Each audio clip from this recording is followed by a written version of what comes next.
Have you ever noticed how a single careless word can weigh more than silence itself?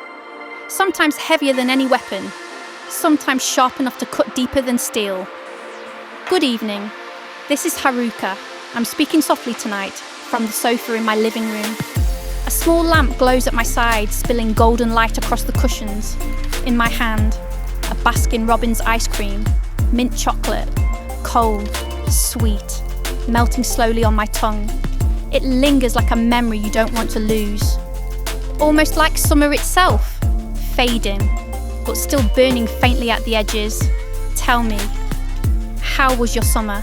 Did you find a place to escape the heat? Maybe you ran to the coast, let the sea winds cool your skin. Or maybe, like me, you surrendered to it. Walking slowly, sweat on your neck, breathing in the weight of the season. I wonder, did you find pleasure in the heat, or only exhaustion?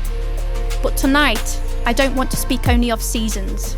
There is something that has been haunting me, something louder, harsher than the hum of summer cicadas. A speech delivered in front of the American military, a moment that should have been solemn, respectful, a chance to honour sacrifice, to inspire. And yet, it slipped into cruelty. It was Hegseth, standing before the troops, his voice booming, his presence commanding. And then, without hesitation, without care, he mocked them. He used the word fat.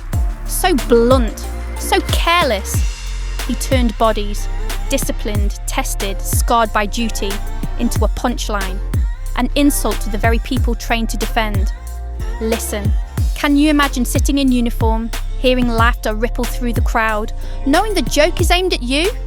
Why would a leader choose humiliation when he could have chosen honour? And then Trump's words followed, colder still.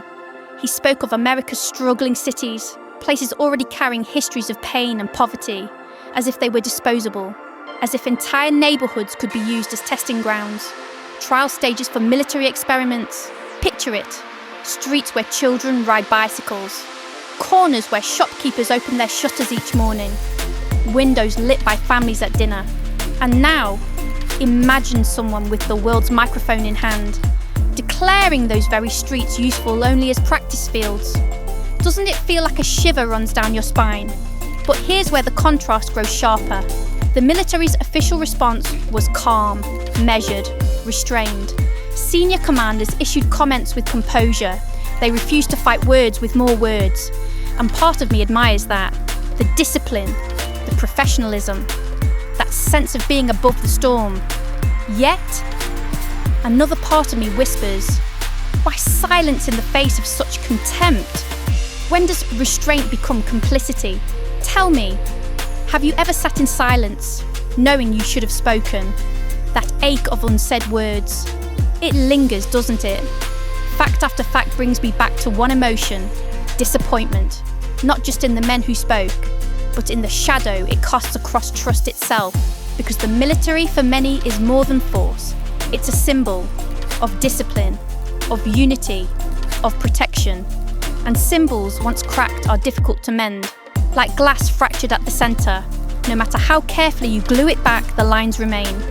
But wait, what if this isn't only about soldiers or speeches? What if words themselves have become a training ground? A place where cruelty is drilled into us. Slowly, like an exercise. Think about it. When Hegseth mocked soldiers' bodies, he wasn't only addressing those in uniform. He was giving permission for every listener to join in the laughter, to see another person's body as fair game. And when Trump treated whole cities as if they were disposable, he wasn't simply musing. He was drawing boundaries between the valuable and the worthless, between those who count and those who don't. Horrifying, isn't it? If leadership teaches us to devalue, who then will remind us to care? The headlines spread quickly, outrage flickered, arguments erupted, yet the official line remained calm, calculated, almost cold. And I sat there, feeling two things at once. Relief, that someone refused to answer cruelty with fury, and shame, that such words had even been given breath. Cruelty, then calm, violence, then silence. It plays like a rhythm, one I wish would stop. And yet, the deeper wound is this: trust. Because when the very body meant to protect becomes a stage for ridicule, how do we, ordinary people, continue to believe? For me, the answer is simple. We don't have to accept their tone. We don't have to swallow humiliation as though it were policy. And I'll tell you this: I would never, ever speak to you that way. Not to you, not to anyone. Because late at night, when your headphones carry only my voice, respect is the only thing I want you to feel. So let me leave you with this thought. Leaders may sneer, they may shout, but our humanity does not belong to them. It belongs to us. And together we decide what words can do. They can wound, or they can heal. They can divide, or they can draw us closer. Which will you choose to listen to? And if you'd like to spend more time with me, in a space gentler than politics, warmer than speeches, you already know where to find me. On YouTube membership, and yes, even on OnlyFans. I share videos there that let you closer to the real me, in ways I don't always reveal here. Support me if you'd like this voice to keep flowing through the night, because voices survive only when someone chooses to hear them.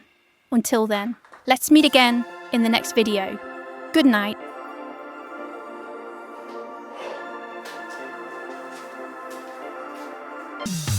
Hey, you watched all the way? Goodbye. But wait, no subscribe? That's naughty. Come on, tap it for me nice and slow.